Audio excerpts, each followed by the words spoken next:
Bonjour les enfants, voilà une nouvelle vidéo qui sera consacrée à la correction des exercices de grammaire. Voilà la première consigne, mais à la forme négative. Tout d'abord, on fait un rappel de la phrase négative. Une phrase négative, c'est une phrase qui est utilisée pour nier, c'est-à-dire pour dire le contraire. Elle s'oppose à la phrase affirmative qui affirme quelque chose. Donc, pour transformer une phrase affirmative en phrase négative, on doit ajouter certains adverbes de négation, comme ne pas, ne rien, ne personne, ne nulle part, etc. Au temps simple, la négation encadre le verbe. Au temps composé, comme par exemple le passé composé, la négation encadre l'auxiliaire, que ce soit être ou bien avoir. Donc voilà des phrases affirmatives, on va les mettre à la forme négative. La première phrase, je regarde encore la publicité, ça devient je ne regarde plus la publicité. Voilà, encore devient plus. Alors regardez, ne plus encadre le verbe. La deuxième phrase, tu vas toujours à la séance de l'après-midi. Alors toujours devient ne jamais. Tu ne vas jamais à la séance de l'après-midi. Alors ne jamais encadre toujours le verbe. La troisième phrase, le public apprécie ce cinéaste. Le public n'apprécie pas ce cinéaste. Alors, ne pas encadre le verbe apprécier, bien sûr. Ne pas, c'est une négation simple. Alors, la phrase suivante. Mon fils sait lire et écrire. Alors, on a la préposition et, devient ni. Mon fils ne sait ni lire ni écrire. La dernière. Nous voulons manger quelque chose. Voilà la réponse. Nous ne voulons rien manger. Voilà, quelque chose devient rien. Je passe à la deuxième consigne. Exprime la cause dans les phrases suivantes. On a déjà étudié la cause. C'est juste un rappel. On appelle cause le motif d'une action ou l'origine d'un événement. Pour, bien sûr, dégager la cause, on pose la question toujours par pourquoi. Pour exprimer la cause, on utilise certaines expressions. Par exemple, car, parce que, comme c'est une expression qui se met toujours en tête de phrase. Grâce à cause de, etc. Alors, regardez la première phrase. J'ai peur de l'obscurité, je n'ose pas sortir la nuit. Alors, l'obscurité, c'est la nuit, c'est l'absence de lumière.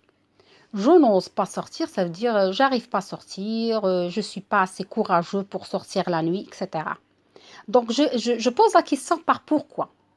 Alors, je vais dire pourquoi je n'ose pas sortir la nuit. Parce que j'ai peur de l'obscurité. C'est simple.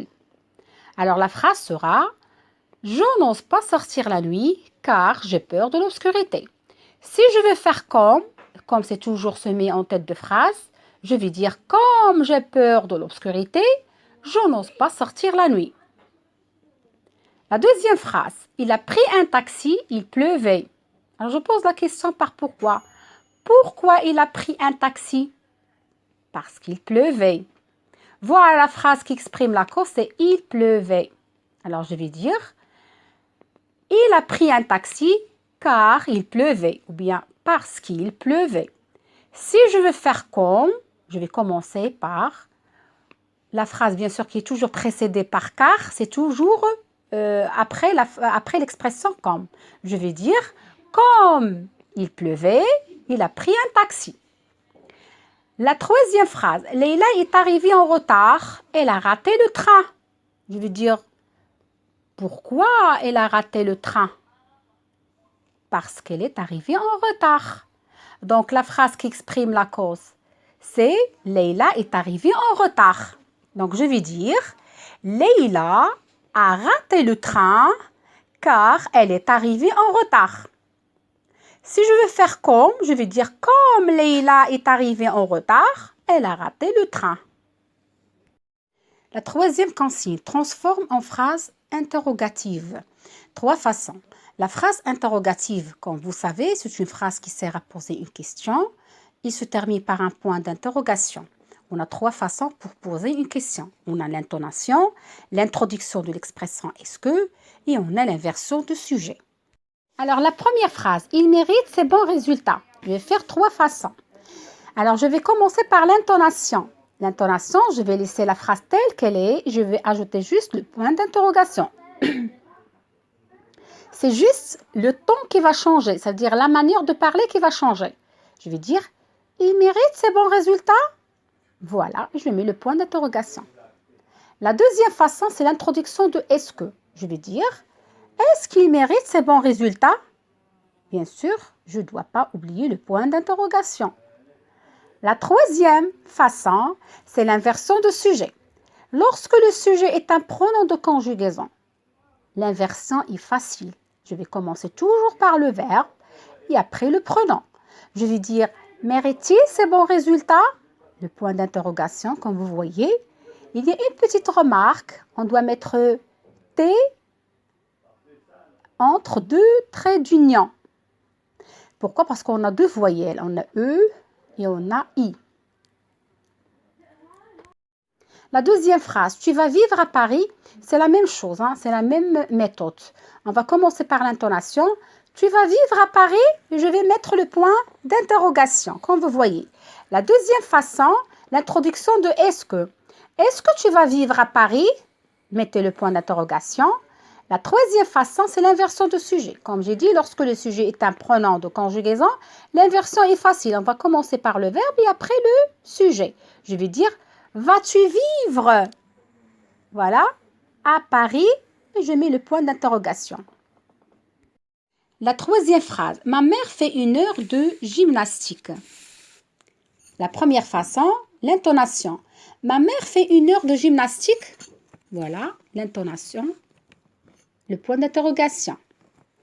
La deuxième façon, l'introduction de est-ce que. Est-ce que ma mère fait 1 heure de gymnastique? Point d'interrogation. La troisième façon, c'est l'inversion de sujet. Mais cette fois-ci, c'est tout à fait différent. Pourquoi? Parce que le sujet est un nom. Et lorsque le sujet est un nom, on redouble le sujet. Ça veut dire on écrit le sujet pour une deuxième fois, sous forme d'un pronom de conjugaison. Voilà. Ma mère, c'est un nom féminin. On va choisir un pronom de conjugaison féminin. C'est elle. Alors, on va dire, ma mère fait-elle 1 heure de gymnastique? La dernière consigne, dans les phrases suivantes, remplace comme par parce que, lorsque cela est possible et dit pourquoi. Alors, on comprend de cette consigne qu'il s'agit de remplacer comme expression de cause. Pourquoi? Parce qu'on nous demande de la remplacer par parce que. Et automatiquement parce que, c'est une expression de cause. Alors, on a 3 phrases qui contiennent l'expression de l'expression comme. D'accord? On a la première phrase, comme tu es gentil. Regardez bien. Le point d'exclamation. Tu aimes beaucoup rendre service à tes camarades. Alors, la transformation ici est impossible parce que comme ici exprime l'exclamation. Est-ce que c'est clair? On s'exclame. Comme tu es gentil. Donc, c'est impossible. La deuxième phrase. Elle est belle comme la lune. Alors, aussi, la transformation est impossible parce que comme exprime la comparaison. La troisième phrase. On a comme la pluie tombe à verse, nous devons trouver un abri. Alors, comme ici exprime la cause, on va dire nous devons trouver un abri parce que la pluie tombe à verse. Voilà la réponse. Voilà, il exprime, j'écris la cause ici. Nous devons trouver un abri parce que la pluie tombe à verse. Et merci, j'espère que ça soit clair, mes chers enfants.